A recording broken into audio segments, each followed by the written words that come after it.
wrestling fans, back again. Thanks for clicking on the dreaded D-Rose report. By the way, regarding TNA's financial status, which everybody's always concerned about, I'm sure TNA is, but we should be concerned about it as long as we do our part. It's said that they're in the black, which means they have positive net income and they're in no danger of shutting down. At the same time, there's concerns about the financial issues within the company. New TNA event sponsors deal with direct auto insurances worth millions. Obviously, that's helped the company's bottom line. TNA's made several main offices releases, though, over the weekend. One of those releases, the main guy responsible for bringing the company the multi-million-dollar deal with direct auto insurance. Hope he got a good commission on that. All right, most of the people were shocked to see old Ric Flair arrive at last night's TNA Impact Wrestling tapings in Orlando. It was believed that Flair had been written off of TV, and the creative had nothing for him, especially after the recent troubles between Flair and the company's officials. They're always butting heads, so nothing really to worry about there, I guess. All right, WWE crew is heading towards Los Angeles today to get ready for SummerSlam Access and Sunday's big pay-per-view.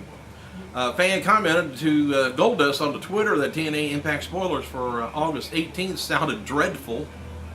Current WWE agent took a shot at TNA and replied, "It always is." Anyways, noted a few months back, WWE developmental Maxine, she was supposed to get called up to the SmackDown roster with the idea that she was going to be managing Tyson Kidd. After creative plans for Kidd changed, Maxine called her call-up was being put on hold now.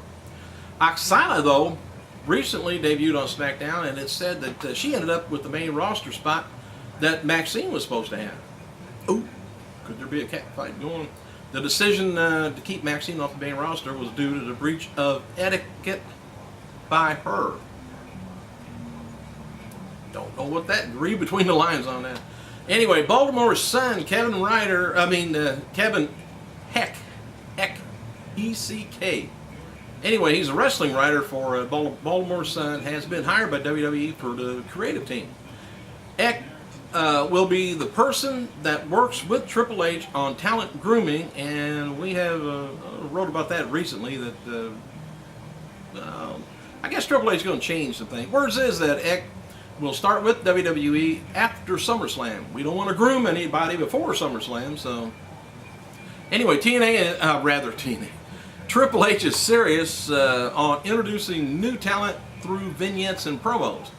It's also been said that Triple H is interested in reviving the WWE Tag Team division. Word is that they are really starting to recruit tag teams, as if some names under contract to other promotions. So it don't matter who you are, they're going to try and talk you into coming over.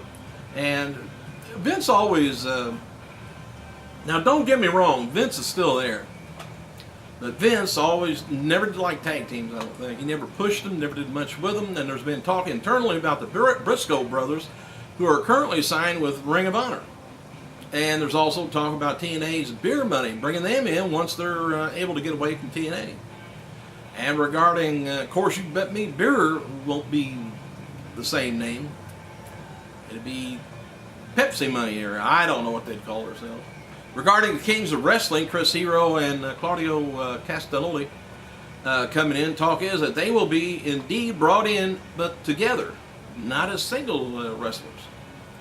Oh, by the way, superstar Wade Barrett turns 31 today, and there's a lot of people on the Raw roster. Was sad to see old Vladimir being released because he has a reputation of being a really nice guy backstage. Alex Riley and Caitlyn is going to be appearing at the CT Women's Expo, Hartford, Connecticut, September 10th. Dark main event after last night's WWE SmackDown taping. We won't get to see Sheamus and Randy Orton. Apparently, Sheamus has changed his face again. He's changed it to a face instead of a heel. Anyway, him and Orton took on and defeated Christian Alberto Del Rio. Mysterio was supposed to be there instead of Sheamus, I guess, but Mysterio's out with an injury, getting scoped on his knee again. World Heavyweight Champion Christian is advertised to be making an announcement on this week's episode of SmackDown. Let you know about that later. WWE.com synopsis reads, with the World Heavyweight Champion Christian and Randy Orton both set to be in action on SmackDown, the champion says he has a special announcement to make.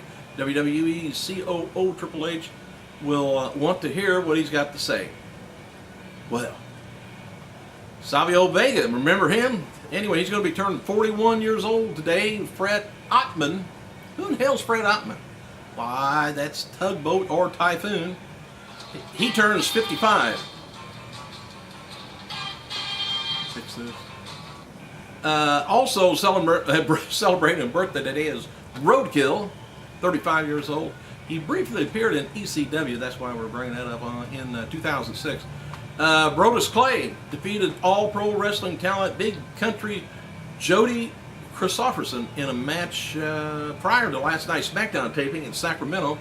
More information on Christopherson is available here at this place, and it says his father is, yes, Chris Christopherson, the famous musician, actor, singer, country star, whatever you want to call him. Hey, you remember the BWO? Blue World Order. Anyway, them plus Brutus Beefcake, Sheldon Benjamin, Charlie Haas, Maria Tori Wilson, Tara, Sonny, Val Venus, Mr. Anderson, Rikishi, Ted DiBiase Sr., and Hacksaw Jim Duggan. They're going to be all at the Chicago Comic Con this weekend. Smashing Pumpkins, Billy Corgan, he's going to be there announcing details on his new Independent Wrestling Federation that he's starting up. It's an odd name. I can't remember what it is now. Anyway, former WWE star Shane Helms noted on his Twitter account he's been offered a book deal. Shames wrote, BTW, he says, I've been offered a book deal. I'm mulling it over. I'm not sure whether I have it in me right now, but what stories I have. The fan wrote to Gail Kim on her Twitter, said that she thought WWE signed her just to bury the competition after her great run in TNA. Well, Gail responded and says, according to them, WWE that is, there is no competition, and if so, then why worry about what happens to talent that they don't use or don't want anyway? Gail also wrote that she likes Triple H, but says Vince McMahon is still in charge. All right, and additional matches were taped for Tuesday nights in Sacramento, California. For this week's WWE Superstars, Trent Beretta taking on Ted DiBiase, Alicia Fox taking on Tamina. And matches taped for Monday night, San Jose was Evan Bourne and Santino Marella taking on Tunga, and McGillicuddy, Brodus Clay taking on a local wrestler. Skinner, by the way, has been added to WWE's alumni section. Why? I don't know. He's the head trainer down in FCW, by the way. Maurice announced Tuesday on Twitter that she has launched a YouTube channel. I'll have to look into that. Word that WWE's bio on referee Mike Chioda makes mention of deceased wrestler, believe it or not, Chris Benoit, who is considered persona non grata within the organization. Don't talk about it. Anyway, what it read was Chioda also distinctly remembers November 29, 2004, when he and fellow official declared contrary decision in the triple threat match for the World Heavyweight Championship. Chioda saw Chris Benoit pin for the 3 count, while Edge tapped out simultaneously. At a moment in his career, he said that's nearly impossible to replicate. That's all he had to say about that. FCW, by the way, has re-added profiles for Leroy Parks and Colin Cassidy on their roster page after being removed earlier this week. I don't know why.